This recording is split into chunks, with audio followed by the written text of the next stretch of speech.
বন্ধুরা, বিদেশে টাকা উপার্জন করতে গিয়েছিল একটি ছেলে যার নাম ছিল অজয়। পুরো 2 বছর পরে আজ সে তার দেশ ভারতে ফিরে আসছিল। বিমান থেকে নেমে সে দিল্লির রেলওয়ে স্টেশনে যায় এবং ট্রেনে চড়ে তার শহরের উদ্দেশ্যে রওনা হয়। ট্রেন অজয়ের শহর রায়বেরেলির আগেই একটি স্টেশনে কিছুক্ষণের জন্য থামে। প্রায় 30 মিনিটের জন্য ট্রেন সেখানে বিরতি নেয়। তাই অজয় ভাবে এখনও তো অনেক সময় আছে, কেননা স্টেশন থেকে কিছু কিনে খেয়ে নি। আর সে ট্রেন থেকে নামে। স্টেশনে যেতেই সে কি দেখে, তারই বৃদ্ধ মা বাবা এবং তার নিজের স্ত্রী রেলওয়ে স্টেশনে ভিক্ষা করছে। তারা অজয়কে দেখতে পায় না এবং ভিক্ষা করতে করতে তাকে বলে, সাহেব কিছু টাকা দিয়ে দিন, 2 দিন ধরে কিছু খাইনি। অজয় যখন তার মা বাবার এমন দুর্দশা দেখে তখন তার চোখ ছানা বড়া হয়ে যায়। স্ত্রী যখন তার স্বামীকে দেখে তখন সে রেলওয়ে স্টেশনেই কাঁদতে শুরু করে। বন্ধুরা, এমন কি দুর্দশা এলো যে অজয়ের বিদেশ যাওয়ার পর তার মা বাবা এবং স্ত্রী ভিক্ষা করতে বাধ্য হয়? বন্ধুরা, এটি একটি হৃদয় বিদারক গল্প, খুবই দুঃখজনক গল্প।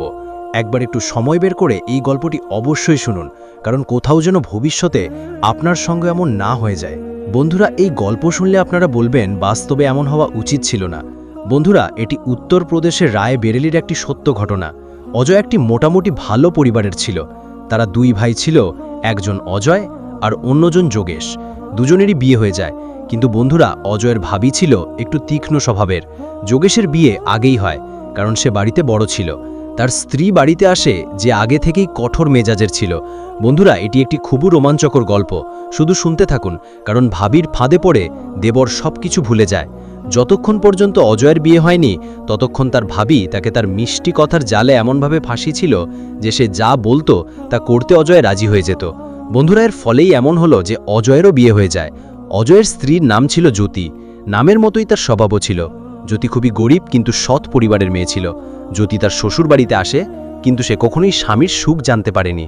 বন্ধুরা, অজয় যখন তার কাজ থেকে বাড়ি ফিরত তখন সে তার স্ত্রীর সঙ্গে সরাসরি মুখে কথাই বলতো না।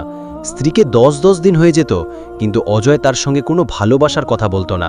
স্ত্রীর সুখ দুঃখ নিয়ে কোনো কথাই বলতো না।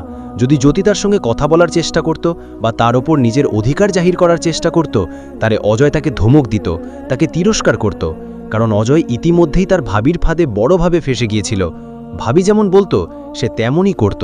কখনো স্ত্রীকে মারত, কখনো কিছু করত, কখনো অন্য কিছু করত, কারণ ভাবির প্রতি তার আকর্ষণ ছিল। ভাবির ফাঁদে বড়ভাবে ফেসে গিয়েছিল। বন্ধুরা, যারা ভাবির ফাঁদে পড়ে তারা নিজের স্ত্রীকে ছেড়ে দেয়। আপনারাও দেখুন, আপনার বাড়ির আশেপাশে এমন কিছু তো হচ্ছে না, কারণ যে কারো সঙ্গে এমন হতে পারে। ফলাফল এমন পর্যায়ে পৌঁছে যায় যে যখন অজয় এবং তার ভাবি জ্যোতিকে বেশি বিরক্ত করতে শুরু করে, কোনো কারণ ছাড়াই তার সঙ্গে ঝগড়া করতে শুরু করে, তখন জ্যোতি তার চাচাতো ভাইকে ডাকে। কারণ বাড়িতে আর কেউ ছিল না, তার মা বাবার আগেই মৃত্যু হয়ে গিয়েছিল। চাচাতো ভাই আসে আর সে তার সঙ্গে নিজের মায়ের বাড়িতে চলে যায়। ওদিকে অজয়ের ভাবির কেবল টাকার প্রতি মোহ ছিল। সে অজয়কে বলে, দেবরজি, আমি শুনেছি বিদেশে গিয়ে সৌদি আরবে লোকে অনেক টাকা উপার্জন করে। আপনিও তাই করুন না। কিছু সময়ের জন্য বিদেশ চলে যান এবং মন দিয়ে কঠোর পরিশ্রম করুন, টাকা উপার্জন করুন। টাকা বেশি থাকলে আপনি এবং আমি খুব মজা করব, খুব মজার জীবন কাটাবো, এবং তারপর আমাকেও বিদেশে নিয়ে যাবেন। এখন অজয় তার ভাবির কথা উড়িয়ে দিতে পারে না এবং 1-2 মাসের মধ্যেই তার ভিসা পেয়ে যায় এবং বিদেশে চলে যায়। বিদেশ যাওয়ার আগে সে তার বড় ভাই এবং ভাবিকে তার মা বাবার দেখাশোনা করার এবং তাদের খরচ বহন করার দায়িত্ব দিয়ে যায়। বলে, আমি বিদেশ থেকে টাকা পাঠাতে থাকব, আপনারা মা বাবার খেয়াল রাখবেন। কিন্তু ভাবি তার স্বামী যোগেশকে বলে, যতক্ষণ অজয় বিদেশে আছে তার ফিরে আসার আগে বুড়ো বুড়ির নামে যা কিছু জমি জায়গা আছে সব আমাদের নামে করে নিই। এটি ভবিষ্যতে আমাদের কাজে আসবে। সমস্ত সম্পত্তি আমাদের নামে হয়ে গেলে টাকা ছাড়া আর কিছুই থাকবে না। বন্ধুরা, যোগেশের মনেও সম্পদের লোভ জাগে এবং তার স্ত্রী যেমন বুঝিয়েছিল সে তেমনই করে। তহসিলে যায় এবং আগে থেকেই উকিলের সঙ্গে সেটিং করে নেয়।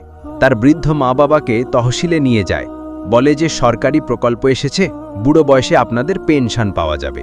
বেচারা বৃদ্ধ মা বাবা তাদের ছেলের কথায় বিশ্বাস করে এবং প্রতারিত হয়ে তাদের সমস্ত সম্পত্তি, জমি, চল অচল সম্পদ তাদের বড় ছেলের নামে করে দেয়।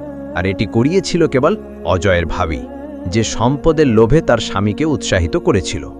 সবকিছু তাদের নামে হয়ে যাবার পর তারা বৃদ্ধ মা বাবাকে বাড়ি থেকে বের করে দেয় এবং বাড়িতে তালা লাগিয়ে বাইরে চলে যায়।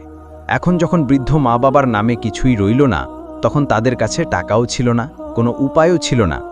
বেচারারা তাদের পেট পালার জন্য গ্রাম থেকে একটু দূরে রেলওয়ে স্টেশনে ভিক্ষা করতে বাধ্য হয়। যা কিছু কেউ দিয়ে দিত তাই খেয়ে নিত এবং এভাবেই তাদের দিন কাটছিল। ওদিকে বন্ধুরা, অজয়ের স্ত্রী জ্যোতিরও একই অবস্থা ছিল। কিছু সময়ের জন্য তার চাচাতো ভাই এবং ভাবি তাকে তাদের সঙ্গে রাখে, কিন্তু তারপর তার ভাবি প্রতিনিয়ত তাকে তিরস্কার করতে শুরু করে। তাই জ্যোতি একদিন বিরক্ত হয়ে ভাবে, এই বাড়িতে আর থাকব না, যা কিছু করতে হয় তা করব, এমনকি ভিক্ষা করেও খেতে হলেও। কিন্তু এখানে এদের সঙ্গে প্রতিদিনের তিরস্কার শুনতে পারবো না। এখন সে কোথাও কারো বাড়িতে একটু আধটু কাজ করত, কিছু টাকা পেত, কিন্তু তা দিয়ে তার পেট ভরত না। একদিন এমনই ঘুরতে ঘুরতে রেলওয়ে স্টেশনে পৌঁছে যায়। তখন কি দেখে, তারই বৃদ্ধ শাশুড়ি এবং শ্বশুর ভিক্ষা করছে। তাদের কাছে যায় এবং তাদের জড়িয়ে ধরে কাঁদতে শুরু করে। জিজ্ঞাসা করে, মা, বাবু, আপনাদের এই দশা কিভাবে হলো? শাশুড়ি শ্বশুর তাকে তাদের দুর্দশার কথা বলে। তোমার স্বামী তো বিদেশ চলে গিয়েছিল, আর তোমার জেঠানি এবং জ্যাঠ আমাদের সঙ্গে প্রতারণা করে সমস্ত জমি জায়গা তাদের নামে করে নিয়েছে এবং আমাদের ধাক্কা মারে বাড়ি থেকে বের করে দিয়েছে। এখন আমরা দুজন দাঁড়ে দাঁড়ে ঠোকর খাচ্ছি। জ্যোতি একজন সৎ এবং পরিচ্ছন্ন হৃদয়ের মেয়ে ছিল। সে তার শাশুড়ি শ্বশুরের এমন অবস্থায় তাদের সঙ্গে থাকে। ভিক্ষা করা ছাড়া তাদের কাছে আর কোনো উপায় ছিল না। কখনো কখনো জ্যোতি ট্রেনে চীনাবাদাম বিক্রি করত এবং এভাবেই তার বৃদ্ধ শাশুড়ি শ্বশুরের সেবায় নিয়োজিত থাকত। তারা একটা প্লাস্টিকের ত্রিপল বানিয়ে ফুটপাতে তার নিচে রাত কাটাতো। এভাবেই কিছু সময় কেটে যায়। কিছু সময় পরে, প্রায় 2 বছর পরে, অজয়ের বাড়ির কথা মনে পড়তে শুরু করে। সে ভাবে, চলো এখন বাড়ি ফিরে যাই। ভাই ভাবির ফোনও লাগছে না। এখন সে বাড়ি আসে, তখন দেখে বাড়িতে তালা লাগানো। জানি না কতদিন ধরে তালা লাগানো। পাশের প্রতিবেশীরা তাকে বলে, তোমার ভাই ভাবি বাড়ি এবং সমস্ত জমি জায়গা বিক্রি করে কোথাও পালিয়ে গেছে, তারা এখানে আর থাকে না।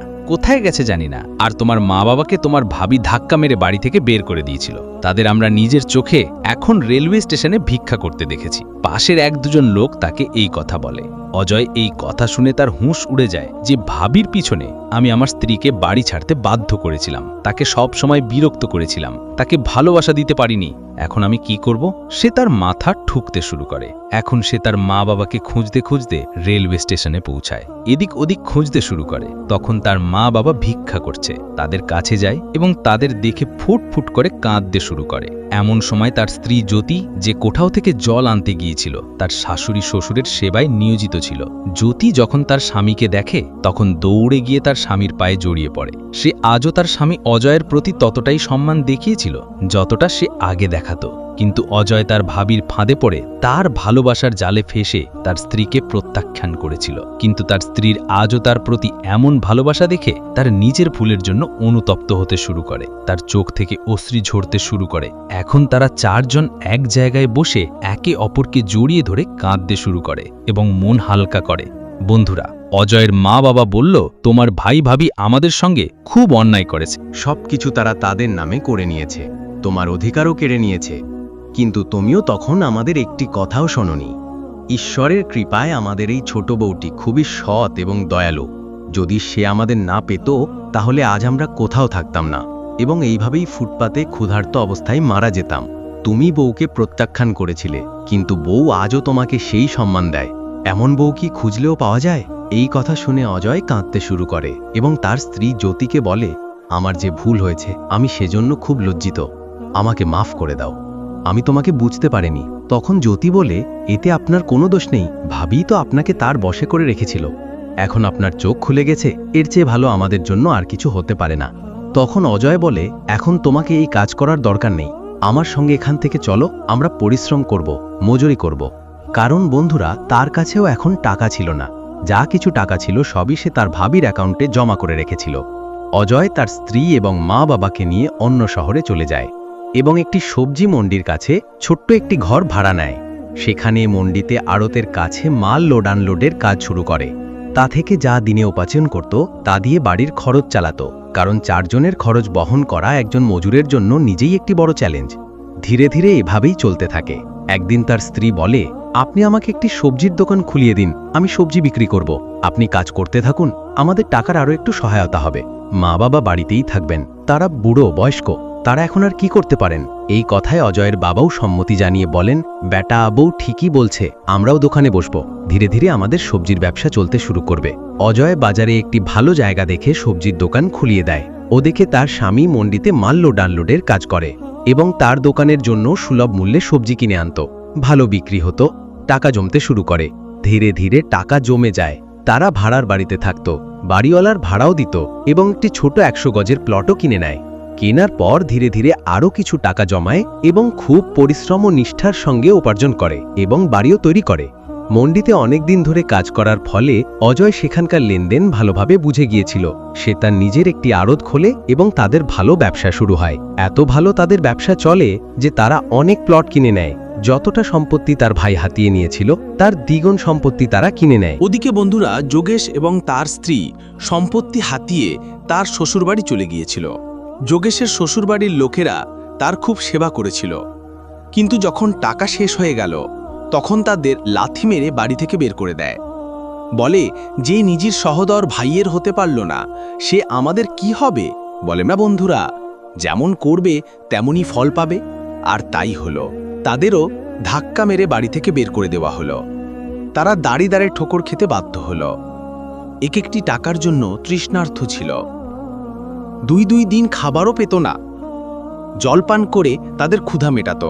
তারা যেমন তাদের মা বাবার সঙ্গে করেছিল, ছোট বউয়ের সঙ্গে করেছিল, আজ তাদেরও সেই দিন দেখতে হচ্ছিল।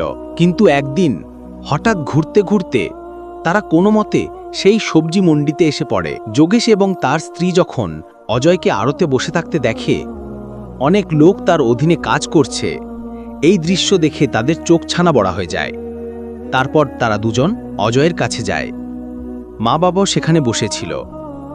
যোগেশের স্ত্রী যখনই তার শাশুড়ি শ্বশুরদের পায়ে আশীর্বাদ নিতে ঝোঁকে, তখন অজয় বাধা দিয়ে বলে, ভাবি, দূরে থাকুন, মা বাবাকে হাতও ছোবেন না।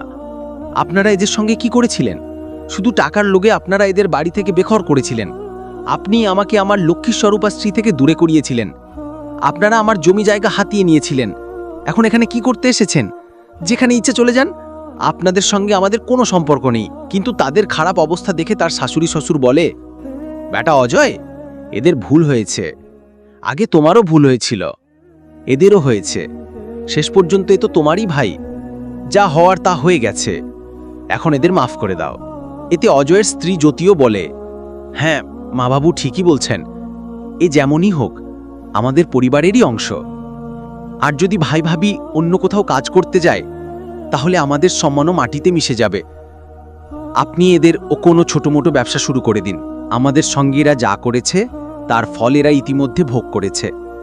শেষ পর্যন্তই তো আমার জেঠানি আজও আমার কাছে পূজনীয়। অজয়ের রাগও এখন শান্ত হয়ে যায়। তাকেও বোঝা যায় যে যা হয়ে গেছে তা আর ফিরে আসতে পারে না। আর সে তার নিজের টাকা লাগিয়ে তার বড় ভাইয়ের ব্যবসাও শুরু করে দেয়। বন্ধুরা, দুই ভাই তাদের নিজ নিজ কাজ ভালোভাবে সামলায় এবং তাদের পরিবারের সঙ্গে খুব ভালোবাসা ও স্নেহের সঙ্গে থাকতে শুরু করে। বন্ধুরা, এই গল্পটি আপনাদের কেমন লাগলো? আমাদের গল্পগুলি পারিবারিক। যদি গল্পটি আপনাদের একটুও পছন্দ হয়ে থাকে, তাহলে আমাদের চ্যানেলটি সাবস্ক্রাইব করুন। আপনারা জ্যোতি এবং ওঙ্কার সম্পর্কে কি মনে করেন আমাদের কমেন্ট করে অবশ্যই জানান। ধন্যবাদ। আবার একটি নতুন গল্পের সঙ্গে দেখা হবে। ততক্ষণের জন্য জয় হিন্দ, জয় ভারত। বন্ধুরা, এই গল্পটি বলার আমার উদ্দেশ্য কারো মন আঘাত করা নয়, শুধু আপনাদের সতর্ক করা, সাবধান করা।